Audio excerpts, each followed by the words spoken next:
Esse é o Ancapso e nós vamos falar sobre um tema que foi trazido pelo Pavinato, né? O Pavinato, vocês sabem, é um jurista, né, muito reconhecido e coisa e tal, lá de São Paulo, e numa live que ele fez lá no canal do Pavivi, ele explicou que o Senado está comendo mosca, que dá para fazer o processo de impeachment sem a anuência do Pacheco, que o Pacheco não é necessário, que o pessoal está confundindo o regimento da Câmara com o regimento do Senado, e se os senadores quiserem, podem fazer o impeachment do Alexandre de Moraes, mesmo que o Pacheco não queira.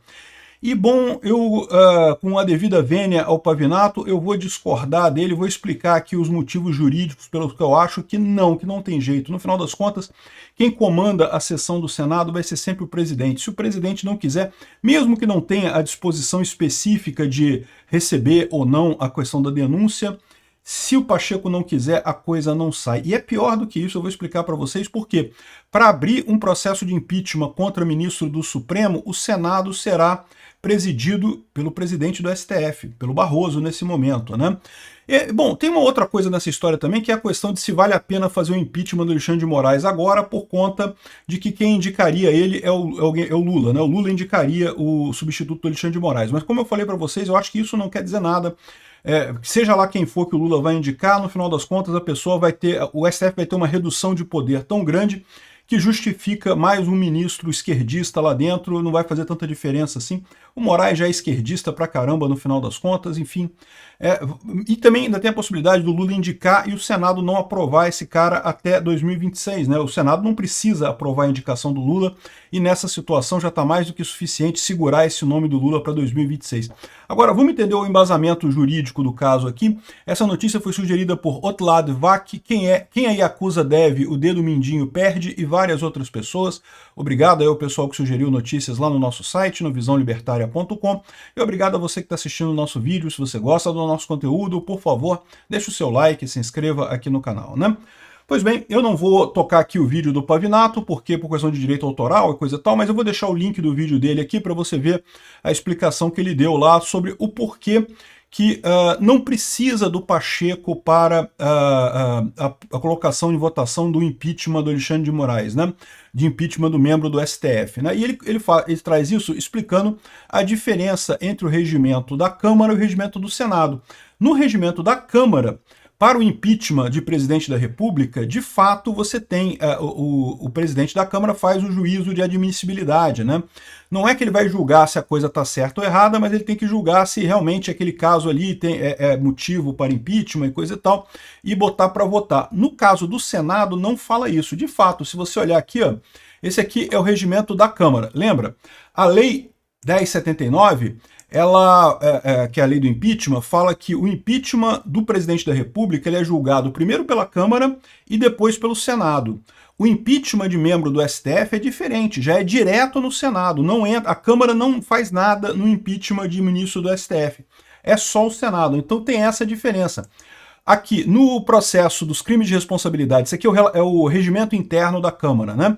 A lei não fala sobre isso, mas o regimento interno fala aqui, ó. É permitido a qualquer cidadão denunciar à Câmara dos Deputados o presidente da República e coisa e tal, a denúncia assinada pelo denunciante com firma reconhecida, não sei o que lá, não sei o que lá. Aqui, ó.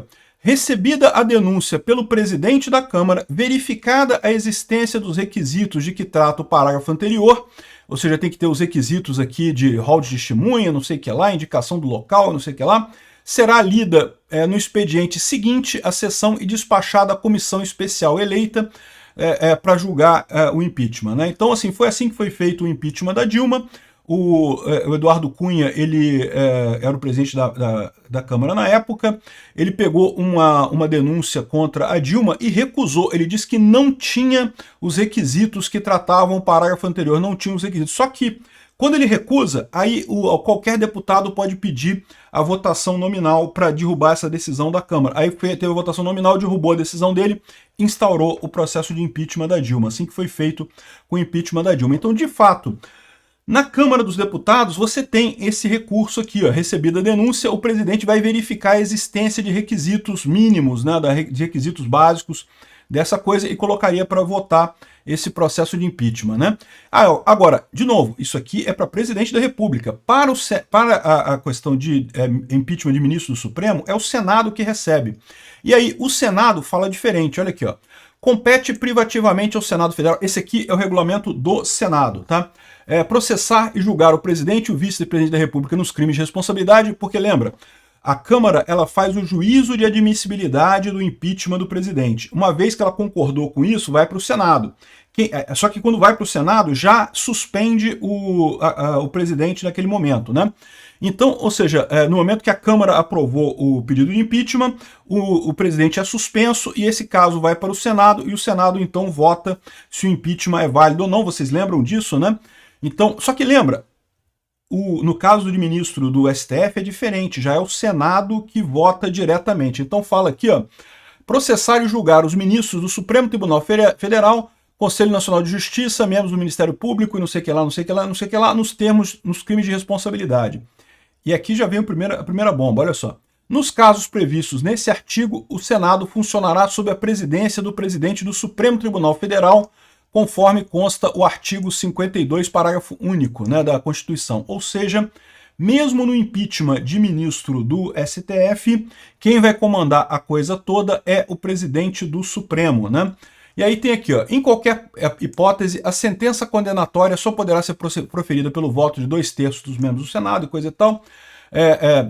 Em todos os trâmites do processo e julgamento serão observadas as normas prescritas na lei reguladora em espécie e para o julgamento dos crimes de autoridades indicados no artigo 357 será recebida pela mesa do Senado a autorização da Câmara. Então aqui está falando sobre o presidente da República, tá? Recebida da Câmara do Senado a autorização da Câmara para instauração do processo.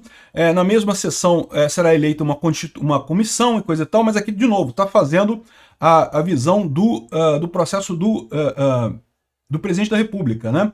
Então, ou seja, o que ele fala sobre o impeachment de ministro do Supremo é que serão observadas as normas prescritas na lei reguladora em espécie. Então, repara, não tem de fato o que tem no regulamento da Câmara do presidente fazer a ordem. E o que tem na lei? A lei está aqui, ó. Processo e julgamento. É permitido a todo cidadão denunciar perante o Senado Federal os ministros do STF e o Procurador-Geral da República pelos crimes de responsabilidade que cometeram, né? Aí, crimes de responsabilidade, a gente já viu aqui, emitir parecer, não sei o que lá, não sei o que do Procurador-Geral, né? Aqui, ó. Crimes de responsabilidade dos ministros do STF, alterar por qualquer forma decisão ou voto já proferido, proferir julgamento, exercer atividade político-partidária, ser patentemente desidioso no cumprimento dos deveres do cargo, enfim, são os motivos aqui de impeachment, né? E aqui fala o seguinte, olha só, qualquer um pode oferecer a denúncia, né? Respeitada a prerrogativa de foro, o rito será o rito da Lei 8038 de 1990, que é a lei dos ritos do STJ. Bom, a denúncia só poderá ser recebida se o denunciante não tiver, por qualquer motivo, deixado definitivamente o cargo. Então, se o ministro do STF renunciar, não pode receber a denúncia. A denúncia será assinada pelo denunciante com firma reconhecida, acompanhada dos documentos, ou seja, fala aqui a mesma coisa que fala o artigo lá da Câmara, do Regimento Interno da Câmara, né? É o que está na Lei 1079, que é a lei do impeachment, né? Aqui, ó, recebida a denúncia pela mesa do Senado, será lida no expediente da sessão seguinte. Então repara que realmente aqui não fala que o presidente do Senado tem que fazer a verificação das condições, como fala no regimento. O regimento da Câmara fala aqui, ó, recebida a denúncia pelo presidente, verificada a existência dos requisitos de legalidade, né, será lida no expediente seguinte. No Senado, o Senado remete para a lei e a lei fala aqui, ó, recebida a denúncia será lida no expediente seguinte. Então não tem esse negócio, o Pacheco não tem o que fazer. No que ele recebeu a denúncia contra o STF, ele tem que ler na sessão seguinte e despachar uma comissão especial eleita para opinar sobre a mesma, né? A comissão que alude o artigo anterior se reunirá dentro de 48 horas, elegerá o presidente. Aí o esquema aqui é o mesmo que a gente vê no caso do presidente. Cria-se uma comissão especial que vai avaliar as denúncias e essa comissão pode optar por dizer que não tem nada, que não houve crime ali, pode optar por oferecer realmente, né, considerar o crime, apresentar essa coisa, agir como o procurador lá no Senado, ou então pode arquivar a coisa. Então aqui, ó, se o Senado resolver que a denúncia não deve constituir objeto de deliberação, os papéis serão arquivados. O parecer dessa comissão será submetido a uma só discussão e a votação nominal, considerando-se aprovado se reunir maioria simples dos votos, tá? Então, ou seja, esse aqui é o parecer da comissão ainda, não é do Congresso, né? para fazer o impeachment do STF, tem que ter 2/3 dos senadores, né? E aí depois tem, se a denúncia for considerada objeto de deliberação, a mesa remeterá a cópia de tudo ao denunciado para responder à acusação no prazo de 10 dias. Então, ou seja, cria-se a comissão especial, essa comissão vai analisar o caso, pode desistir, pode dizer que não tem nada, então arquivar esse processo, ou então pode seguir isso para o plenário, né? Essa decisão é tomada por votação simples dentro da comissão. Aí isso vai para o Senado, o acusado tem um prazo de 10 dias para responder, o Alexandre de Moraes no caso. Fim do prazo para resposta do denunciado, seja essa recebida ou não, a comissão dará o parecer dentro de 10 dias sobre a procedência ou improcedência da acusação. Para permitir a comissão, o denunciante e o denunciado poderão comparecer pessoalmente ou por procurador, assistir a todos os atos e diligências por elas praticados, né? Findas as diligências, a comissão emitirá seu parecer, que será publicado e distribuído com todas as peças que o instruírem, e o parecer final, ainda na comissão, será aprovado por votação nominal com maioria simples dos votos. E o Senado, depois isso vai para o Senado. O Senado deve votar isso no plenário, né? Se o Senado entender que não procede a acusação, serão os papéis arquivados. Caso decida o contrário, a mesa dará imediato conhecimento dessa decisão ao Supremo Tribunal Federal, ao presidente da República e ao denunciante ou denunciado.